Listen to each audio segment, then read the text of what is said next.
All right, the next segment we're going to cover, and it'll be our last segment in the chapter of vision. Our lecture is going to be about the numbers game.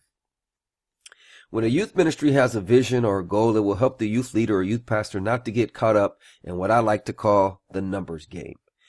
You may be saying, what do you mean by the numbers game? Well, throughout my years of experience, I have seen the numbers game sidetrack youth leaders. The numbers game is when a youth leader gauges the success of their youth ministry by the number of young people that come to their youth service, rather than by the success of reaching their goal or their vision. And what can begin to happen is we focus all of our attention on attracting big numbers at our youth night, and we forget about reaching our goal. So now all of our energy and our ideas and efforts goes into attracting a crowd rather than being successful at reaching our goal. Believe me, I have seen and heard of so many different ideas and concepts that some youth leaders come up with to attract young people to their youth nights. It's amazing. But the good thing about having a vision is it keeps us away from getting sidetracked and determining your success in numbers. You begin to determine your success on how often you're reaching your goal. That's, every sport have it. They call it the scoreboard. You look up and you can see how often a team is reaching their goal. They don't determine by how many people are in the stands. What happens is when you reach your goal, people will fill up the stands. So I want to encourage you as a youth leader, youth pastor, focus on reaching your goal, and the scoreboard will attract the people.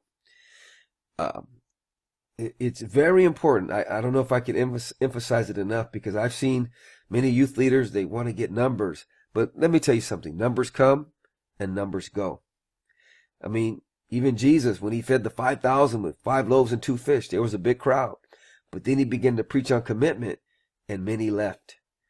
So then he turned to the disciples and said, are you going to leave too? Peter said, where shall we go? So let's not focus on the numbers, because they'll come and go, but focus on your vision. And the best way to determine if a youth ministry is successful is to evaluate it based on marked achievements by the vision or the set goal. That's how you tell if you're successful. The vision that you have, are you going after it? Are you reaching for it? Are you putting points on the scoreboard?